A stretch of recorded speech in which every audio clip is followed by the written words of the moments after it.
Shabbat Shalom everyone and welcome to Science Lab. The signs are happening because Lord Jesus Christ is coming. Every day we are looking at some of the great signs that are happening around us. Today we are going to see some of the signs that are happening in Israel.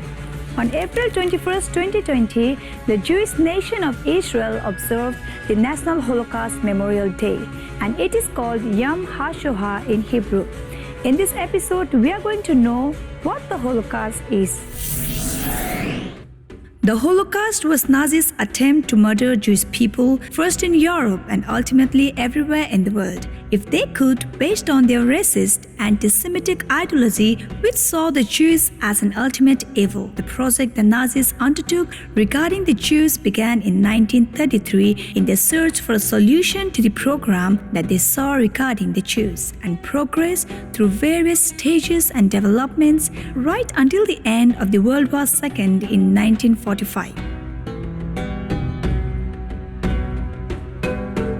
1933 was a crucial turning point in history and in the history of the story of the Holocaust. The Nazis came to power via democratic means and then proceeded to use the machinery of democracy to dismantle democracy and ultimately to pursue those who were defined as their arch enemy and the ultimate evil, and those were the Jewish people. At that time, when the Nazis came to power, there were approximately 16 to 17 million Jews in the world, of whom there were about 9 million in Europe at that time, and in Germany itself approximately 500,000 or slightly more than that. According to the Nazis' racist, biological, anti-Semitic view of the world, the German people, who are part of the Aryan race, as they define it, were the epitome of mankind. They were the most creative, the most cultured, the best in the spirit. They contributed to most to humanity. They were the builders of culture and society, and in that view, the Jews were the exact opposite, the inverse of humanity. They were the destroyers, they were the parasites, they were also the devil incarnate, as the Nazis viewed them. They described them as microbes or germs that destroy the human body from within, and as such, the Jews as a not quite human creature but in human form posed to the Nazis. In their sinister power that the Nazis imagined the greatest threat to Germany and to the world. The Nazis began their pursuit of the Jews and looking for a solution to their problems with the Jews, what they called the Jewish question, from the moment they came to power in 1933. They looked for ways to separate the Jews from the German society and the economy and politics, civil society and culture, and in everything. They boycotted the Jews, passed laws against the Jews, disenfranchised the Jews, kicked the Jewish people out of the citizen, and tried to force the Jews to immigrate from the Third Reich as a way of relieving Germany of this threat that the Nazis imagined. The climax of all that of the Nazis' treatment of the Jews came in November 1938 with the violent, nationally organized Kristallnacht program, in which thousands of Jewish stores were destroyed, homes were destroyed, and more than 1,500 synagogues were arrested and taken to concentration camps and to prisons. And this pressure on the Jews to leave, to be separated from the society, continued and pushed the Jews indeed. Many were leaving as time went on, looking for places to go. In the course of pre-war years, 1933 to September 1939, approximately half of the German Jews actually left Germany, some to 50,000. Unfortunately for many of them, they ended up going to neighboring countries and being caught. Those who managed to get further away, of course, ended up saving their lives, although they didn't exactly know that was the issue when they left. On September 1st, 1939, Germany invaded Poland, and that brought the beginning of World War II. And with the invasion of Poland, they suddenly had in their hands an additional nearly 2 million Jews. Months after that, they invaded Scandinavia and conquered Norway and Denmark, and then Western Europe. They conquered Holland, Belgium, Luxembourg, and France. And with all this quest, by the summer of 1940, Germany found itself now not with the problem of a few 100,000 Jews inside the Third Reich, but with the problem of several million Jews across territories they have conquered in Europe. And they continued their pursuit of some solutions to this problem. They looked for places to send the Jews. Perhaps they couldn't create some gigantic ghetto somewhere. They thought about the Lublin area as one of those solutions, but that didn't work. Perhaps they could shove all the Jews into the Soviet Union, but that didn't work either. The Soviet Union was not going to receive millions of Jews simply because Germany wanted to get rid of them. They thought of places that were maybe very far. They could push the Jews very far from Europe, such as the islands of Madagascar, but that too was logically impossible. But this pursuit of a solution was something the Nazis never left. And once they conquered Poland, and particularly for Eastern European Jews, it was a good option that in local and regional commanders of the Nazis could pursue the idea of putting Jews into ghettos as a kind of holding pen until they could find a solution for the Jews.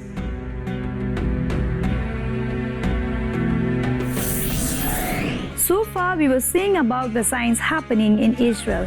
After seeing all these things, we definitely need a break. Don't go anywhere, we'll meet you after a short break.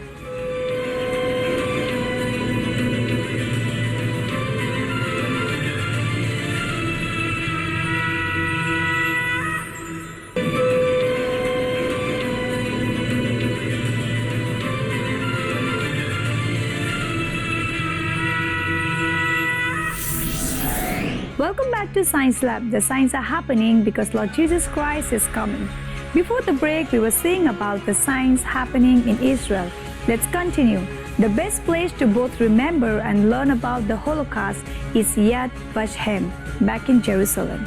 This sprawling and beautifully landscaped memorial and museum is dedicated to chronicling, remembering, and learning from the slaughter of 6 million Jews by Nazi Germany.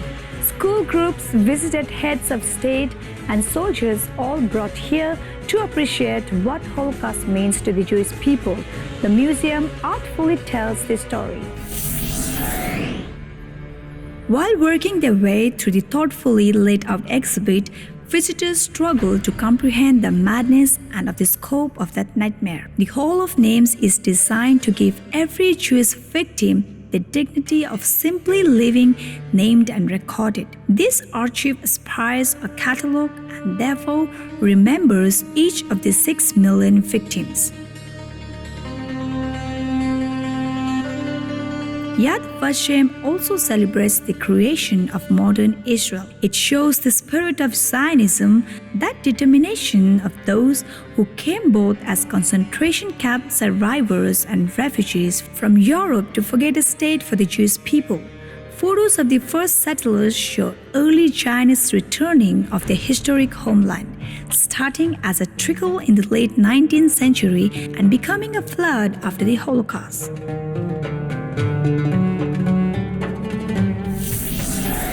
On June 22, 1941, Germany invaded the Soviet Union in an operation that was codenamed Operation Barbarossa. In this invasion, they reneged on their peace treaty with the Soviet Union that was signed in August of 1939. But most significantly, they had embarked on what they viewed as the most important element of the military conflict in the World War II. Because in the case of Soviet Union, they saw two ideologies that might control the world. Fighting the ultimate war for control of this world, the ideology of good as they saw it, the Nazi ideology, and the evil of Bolshevism and communism, which was ipso facto the Jews. Because as the Nazis saw it, the Jews had created communism as a tool of control the world. and therefore the Soviet Union, the largest and most significant communist country in the world, was in essence a Jewish country, regardless of who the leader were, but the Jews control, and this therefore was a war that was going to be a war against the Jews. This was not going to be a war that would fought according to the regulation laws of war.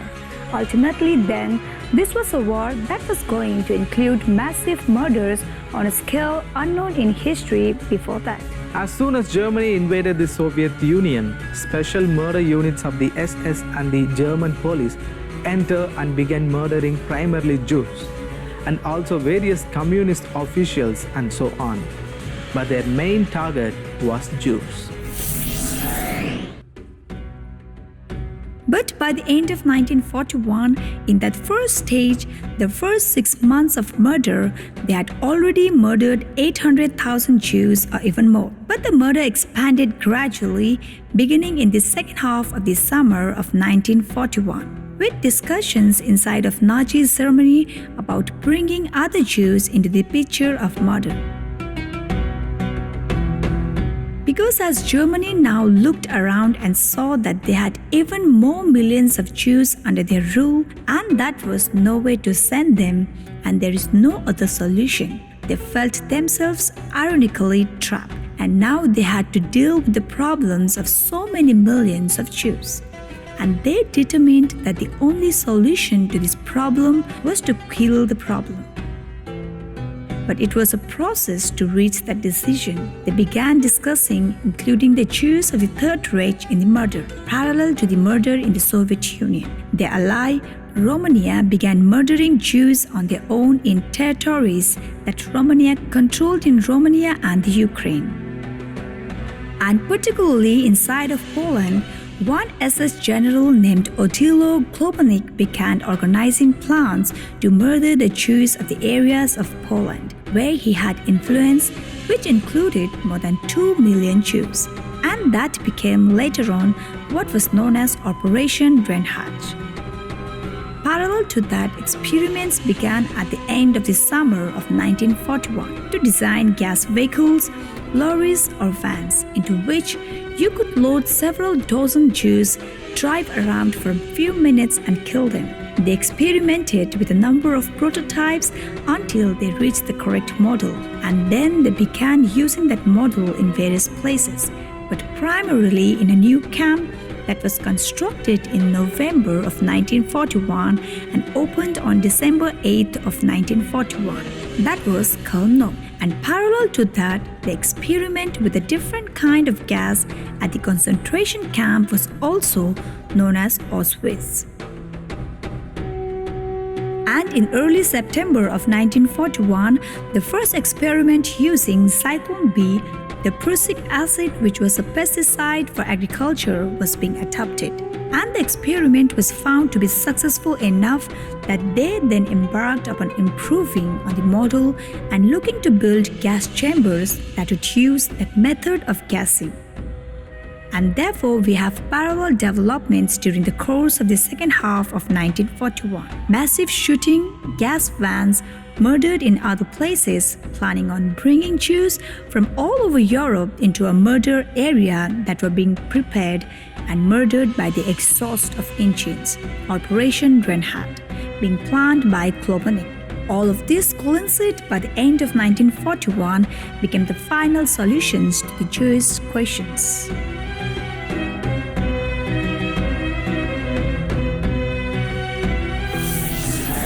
By the end of 1942, the Germans had already murdered millions of Jews, but there were still remaining before them many Jews, more millions all over Europe and North Africa, whom they wanted to capture and to bring to the murder centers in order to kill them. And they embarked on that mission during the course of 1943 and the subsequent years until the end of World War II, where the murder did not stop until the end of the war. Auschwitz became ultimately the largest and most industrialized murder center of the entire history. Auschwitz came online fully during the course of 1943. all of the gas chambers at Birkenau, the murder center of Auschwitz-Birkenau, were online by the summer of 1943 and were now prepared to kill all these arriving Jews. Jews from Greece, from Italy, and the peak, the Jews from Hungary.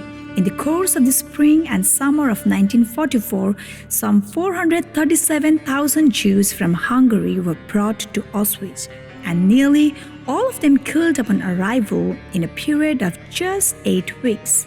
Ultimately, Auschwitz murdered more than 1 million people, nearly all of them were Jews. As the Red Army approached Auschwitz, the Germans shut down the murder operation in Auschwitz and they marched out the majority of the remaining prisoners, some 57,000 approximately, in a death march through the snow without any provisions, shooting thousands on the way as they marched them towards Germany. And only a few thousands were remaining in the camp itself when the Soviets arrived on January 27th of 1945. So if we come to sum up the Holocaust, we can say that the Nazis achieved some of their goals, but they didn't achieve all of their goals. They murdered 6 million Jews. The Jews had never replenished their numerical numbers. If before the war, there were between 16 and 17 million Jews, at the end of the World War II, there were fewer than 11 millions. And today, at the peak of the Jewish growth since World War II, there are approximately 13 million Jews in the world. They seriously damaged aspects of Jewish culture, Latino and Yiddish, and the other things. They wiped out Jewish communities that have been reconstituted and have been essentially wiped off the map. In that sense, the Nazis achieved some of their goals, but the Nazis also failed because the Jewish people are still here. The Jewish people did not win World War II. The Jewish people survived the World War II. But in that survival lies the Nazi failure. Israel is the timepiece we should watch out for in these last days. By looking at it, we will know that at what time we are living in. All this shows that we are living in the crucial hour in the last days. Before we end the show, we would like to ask you a question from this episode. What is Yad Vashem? Option A, Jewish Memorial Hall. Option B, Holocaust Memorial Hall. And option C, Israel Memorial Hall. Send us the right answers to sciencelab@angeltv.org. If you have missed any of the episodes, don't worry, you can watch it again in our Science Lab YouTube page. But don't forget to like, share and comment on the video. Also, ask your friends and relatives to watch the Science Lab so that they will know that we are living in the last days. Remember, signs are happening because Lord Jesus Christ is coming. Maranatha.